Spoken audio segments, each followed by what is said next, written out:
નમસ્કાર મિત્રો, ગુજરાતના આજના મુખ્ય સમાચાર. ગુજરાતમાં આજે ગરમી અને હવામાન સરસામાં છે. IMD મુજબ અમદાવાદ સહિત અનેક શહેરમાં તાપમાન 43 સેલ્સિયસ સુધી પહોંચી શકે છે.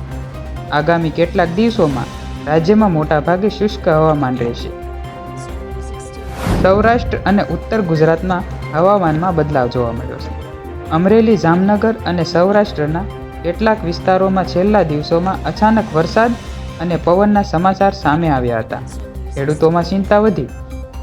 ગુજરાત હાઈવે પર મોટી દુર્ઘટના. અમદાવાદ રાજકોટ હાઈવે પર બસ અને ટેન્કર વચ્ચે અકસ્માત થતાં આગ લાગી હતી. ઘટનામાં 4 લોકોના મોત અને અનેક લોકો ઈજાગ્રસ્ત થયા હતા. હવામાન વિભાગ અનુસાર આગામી 5 દિવસ કેટલાક વિસ્તારોમાં 40 સેલ્સિયસથી વધુ તાપમાન હોઈ શકે છે. કિનારાના વિસ્તારોમાં ગરમ અને ભેજવાળું વાતાવરણ રહેશે. હાલ ભારે વરસાદની કોઈ મોટી આગાહી નથી. ચોટીલા નજીક સડકથી બસ જોવા જતા એક કારે પાછળથી બીજી કારને મારી ટક્કર. સદનસીબે કોઈ જાનહાનિ નહીં.